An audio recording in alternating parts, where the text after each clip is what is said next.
Ladies and gentlemen, thank you all so very much for being here today and to see how WC1 tax dollars are being put to good use for all of our children. I would like to take a moment to introduce our board president, the Washoe County School District Board President, Dr. Angela Taylor.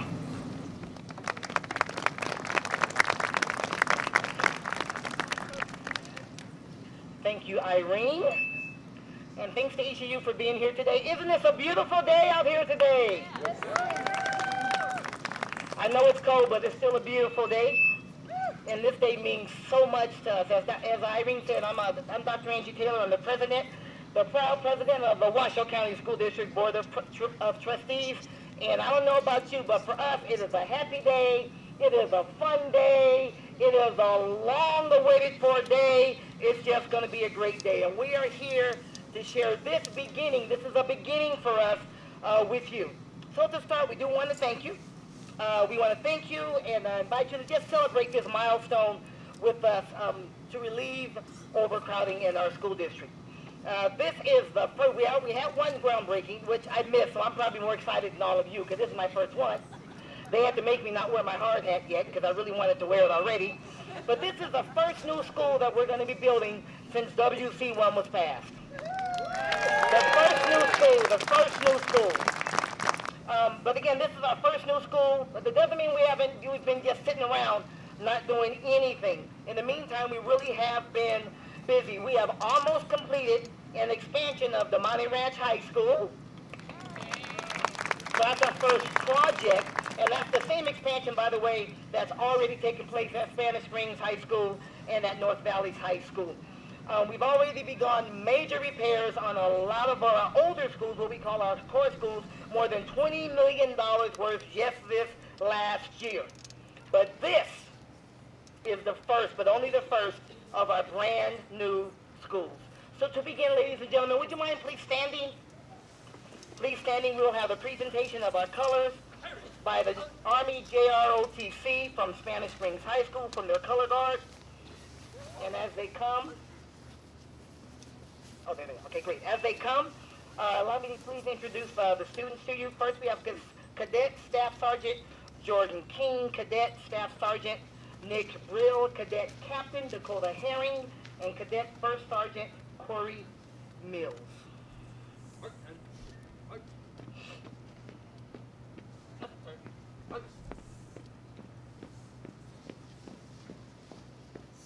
Color guard, hold. Present. Arms.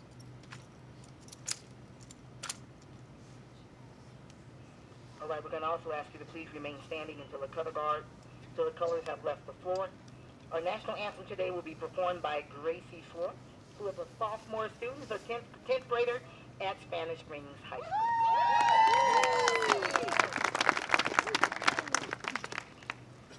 Oh, say, can you see by the dawn's early light what so proudly we hailed at the twilight's last gleaming, whose broad stripes and bright stars through the perilous fight o'er the ramparts we watched were so gallantly streaming, and the rockets red glare, the bombs bursting in air, gave proof through the night that our blood was still there.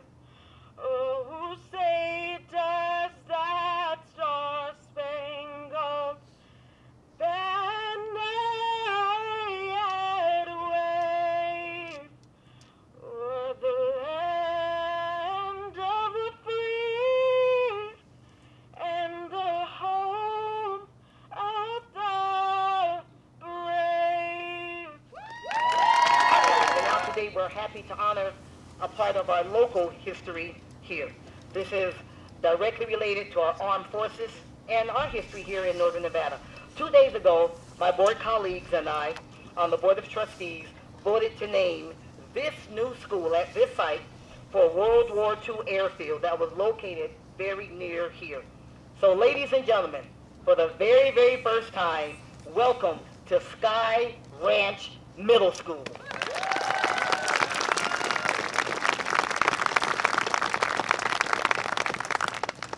Awesome, awesome. Now you can tell your kids, hey, I was there before you even had walls. We didn't need walls when I was in school. No, I'm kidding. Okay. I told you guys I'm very excited. But there are a lot of people that we want to thank on today. And then also a few perspectives that we like to share with you. Each of our speakers today will thank a specific person or two, but please know that each speaker and everyone here, we are thankful to the entire community and everyone who helped us to get here. So let's start off with all of the work, of course, that's being done here is for our students, for our families, and for our staff. And this building, soon to be building, is no exception. So to give you the perspective of why this school on this site on this day is important, I'd like to invite up our very first guest speaker. This is Erin Myrick, who's a parent of one of the students at Sepulveda Elementary School just down the street. And I'm sure she is very, very excited that this school is going to be here for our kids. And she is the president of the PTO, the Parent Teacher Organization, right down there. Come on, let's give Erin a hand.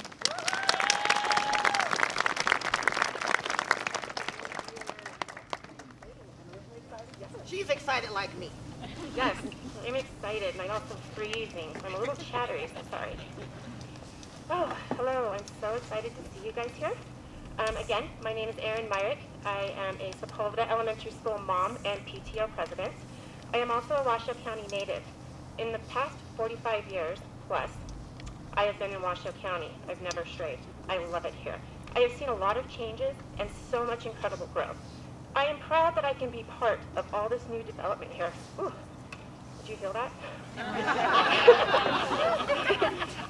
And now my daughter is part of that amazing growth also. To witness the dedication and hard work from all the teachers, staff, support staff, and volunteers put into our school speaks volumes. But as you all know, with growth comes challenges. In the past few years alone, not only has Sepulveda Elementary School faced overcrowding, but the entire Washoe County School District has faced enormous challenges because of our need to keep up with the growth of our community. Excuse me. And that is where we will benefit from all these new schools. Of course, with new schools comes new jobs. It's a win-win, right? As a school volunteer and event organizer, I have personally seen the impact of overcrowding for space for teachers and students, and my daughter, who's in 6th grade, speaks of it often. Children need room to grow and thrive. We all know the definition of thrive, right? It's to grow or develop well, prosper and flourish, be fortunate and successful, and this is exactly what WC1 has done and is achieving. I would like to personally thank the Washoe County School District for following through on their promises with WC1. The district said that the new middle school in Spanish Springs was top priority, and here we are just a year after WC1 has passed, breaking ground on the new school. My family and I are forever proud to be part of the Washoe County school system, and we will continue to grow and thrive and flourish with our children and for our children. Thank you for having me.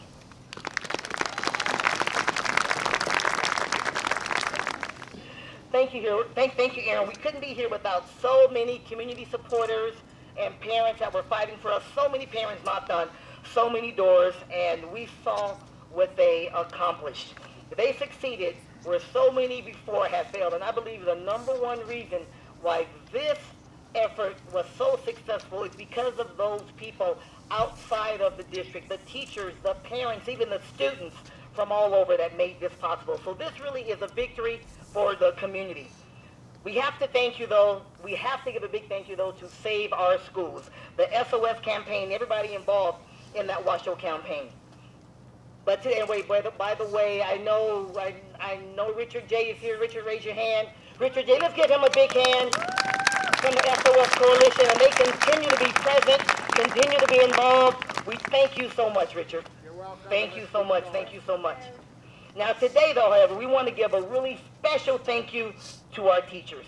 Their organization, the Washoe Education Association, and their national parent group were major contributors of both time and money to the campaign.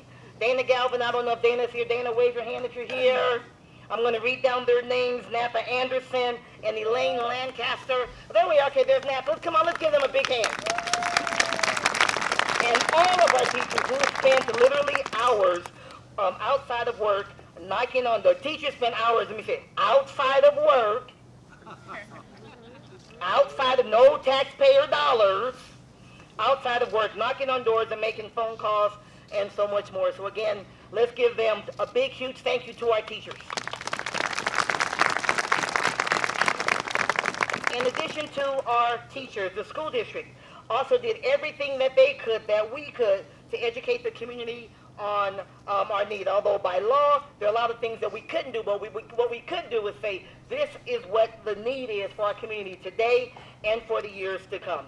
So to talk about that, and then to assume my MC duties from here, I'd like to introduce the superintendent of the Washoe County School District, Tracy Davis. Thank you all for being here today. It is such a great time to be here, and for me it's exceptionally exciting because every day I come home from work, I will be able to see this school being built because I live 8 minutes away. And when we first had the groundbreaking, our checking for the site, I came out here over the winter and I actually got lost. And then I realized that it was like only 5 minutes from my house if I walked. But what a great place for our students. And so we are super, super excited. The district really worked hard to educate the community on the issues we face around buildings, overcrowding, repairs, and needs. And I want to thank everyone in this community that has made it happen. We've had so many individuals come and share stories about their connectedness to students and families in our schools, and that's what the fabric of our community is about. All kinds of service, business, unions, bakers invited us out to speak to their members, and this type of outreach was super vital to us. And I want to give a shout out to Pete Etchart, our Chief Operating Officer, who probably really did 1 million meetings last year during this process. Pete, where are you? Somewhere. Thank you so much, Pete. But today is not just about this one building, but about how it fits into all other spaces where our students learn and grow. For decades, we lacked the funding necessary to build and repair our schools. A dedicated group of individuals worked extremely hard and worked smart to build and care for these facilities while we couldn't afford to do what we really needed to do for them. And among those is Joe Gabika. Joe, stand up, please. Joe, we affectionately call Encyclopedia Gabika, has been making sure our students have been warm, safe, and dry, well above and beyond the funding circumstances for 30 years. And I can personally say, Joe, sometimes we'll ask you a question and you'll say, well, in 1972, and I'm like, I think I wasn't in elementary school then, but he has such vast historical knowledge.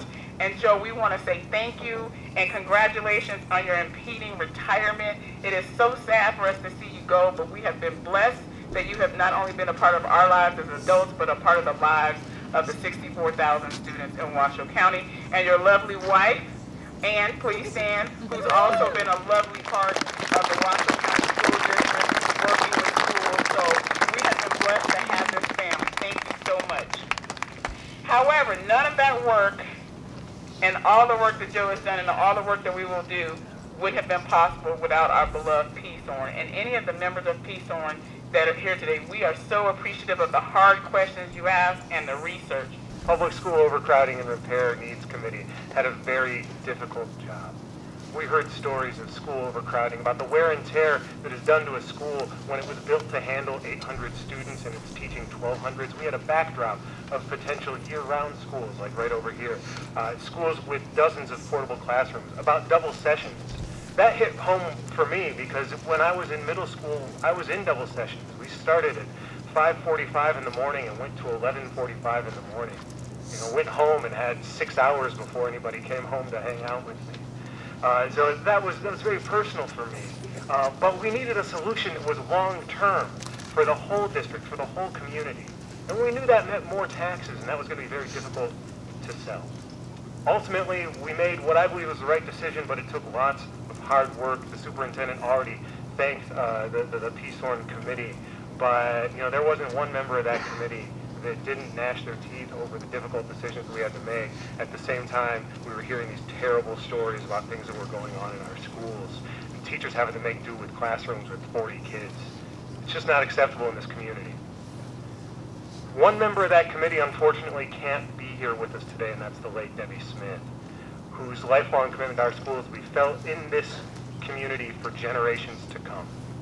Not only did she dedicate an entire life to improving education in this district, but also she sponsored the bill that made this groundbreaking possible.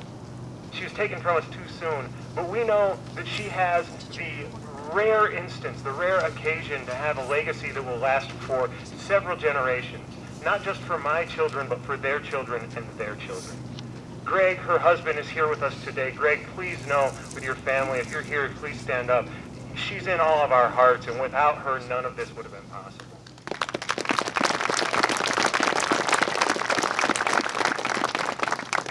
The first school addresses the epicenter of school overcrowding. It'll create a neighborhood school in one of the fastest growing areas of the district. It's going to be first of many.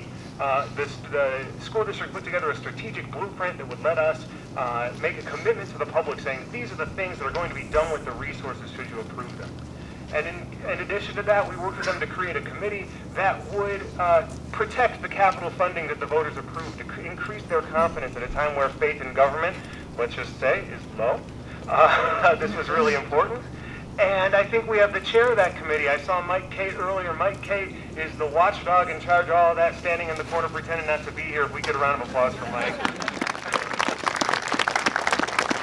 It's always difficult to ask the public for a tax increase, and we know education funding is very complicated. Tax policy, frankly, is mysterious.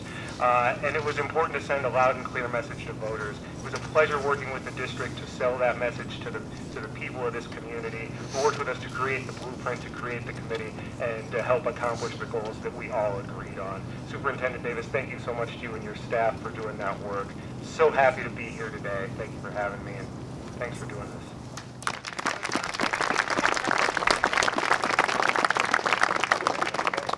Oh, thank you. I asked for a hug, not a selfie. Thank you, Dylan, for your courageous conversations and being a critical friend with SOS to the school district. We are not building just to build, but to support our students and staff. And I'd like to introduce Jim Verla, the principal at Spanish Springs Elementary School. We've heard from the PTO president at Sepulveda, and I tell you, I live out here, and there's kids everywhere after school, long lines and crosswalks. And so this is just exciting to relieve some of that overcrowding. I'm local. I was born in St. Mary's, went to Greenbrae Elementary, home of the Turtles. Dilworth, Reed High School, graduated from the University of Nevada, Reno, and was lucky enough to receive my first principal job in my own backyard right here at Spanish Springs Elementary School, about 4 miles north of here. This is an awesome school, you guys, and I know you're thinking because I'm the principal I got to say this kind of stuff, but really this is an awesome school. We just earned a great award. We are voted the best elementary school in Sparks for the year 2017. We also received our first 5-star rating. First time ever for Spanish Springs Elementary. We went from 3 stars to 5 stars. That's a huge growth for a building like that. And on top of that, we are the second largest elementary school in this school district, projected to be the largest next school year. We are at 878 kids. We just got 2 this week. 3 the week before that, so they keep coming. I got to tell you, it's an awesome school. Our businesses support us. They give us donations. They give us time. They provide money for us. Our families, they get it. They know that we're trying to create this well-rounded student, and they support us in that. And on top of that, we got awesome staff members. I'm sorry for all the other elementary schools in this area because we really have some super rock star teachers. I stole a lot of them, I got to tell you. Being that we're so big, we had this jump to multi-track year-round school. We're one of 3 schools in the Washoe County School District, the only one out in this area out here. to be multi-track. And we're that big because of all the kids that we have, and they keep coming through the doors, right? Real estate agents are loving this, aren't they? They got a house in our zone, and they go, oh, sweet, we're going to send you to this awesome 5-star school. You want to buy this house because they're the best school in Sparks, right? And come by this house. Well, then they walk in the door, and they see our secretary, Tanya, who says, oh, what track would you like to be on? Eesh, all right. So, yeah, then they realize, oh, okay, we're multi-track. I got a good story about multi-track for you. I got this little buddy, his name's Larry. We'll call him Larry. He's a first grader at our school. And I get this email last month from his mom that says, Mr. Verdi, do you think you can help me out? Larry's really upset. He's really sad. He's been crying because he thinks he's been expelled from school. Well, the poor guy, he was just off track. Just off track for the month, right? And he's obviously got older brothers who were messing with him. Wait till I see those older brothers when he gets back on. Poor Larry. So being on multi-track, the way this works, guys, is we have 4 schools going at the same time. And these guys know they got to find a naive principal who doesn't really understand. You got to do 4 schools at the same time. So you got 4 schools going. 3 schools are in the building right now as we speak, and 1 school is home.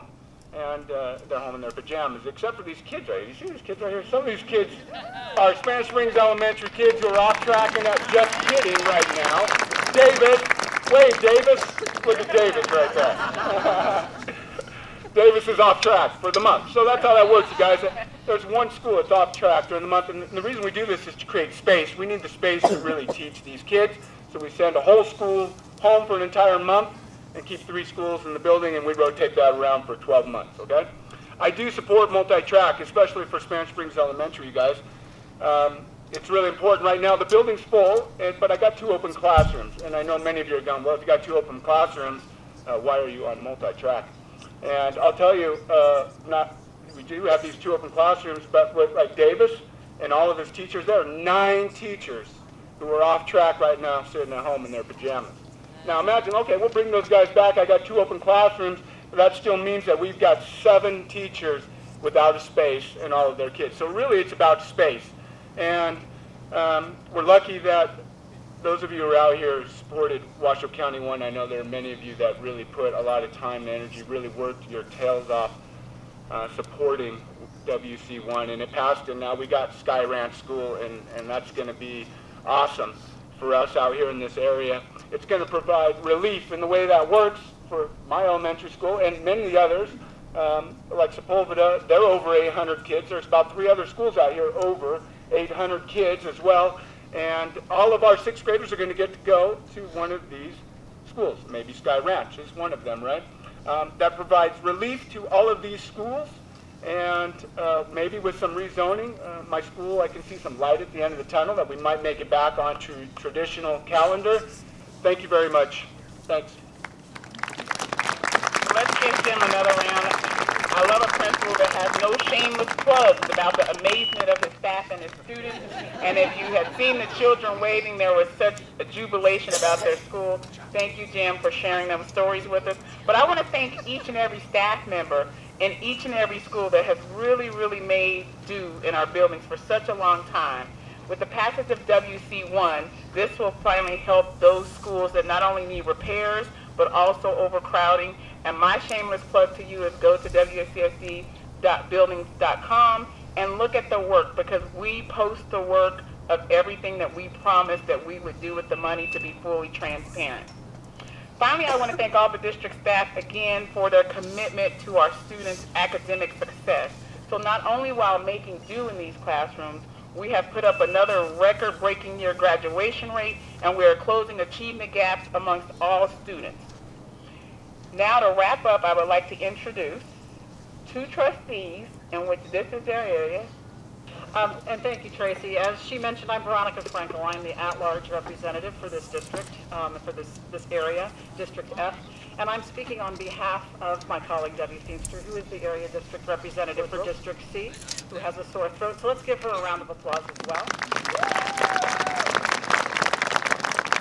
Now, Debbie and I, as representatives for the area, are so excited for this new middle school. We know how badly it's needed, and you just heard from Jim how incredibly important it is for the children of this area.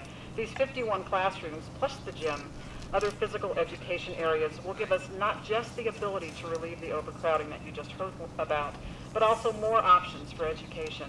Music rooms, special education rooms, art rooms, language rooms, flexible maker spaces, creative spaces, collaboration areas. This will be more than just a building.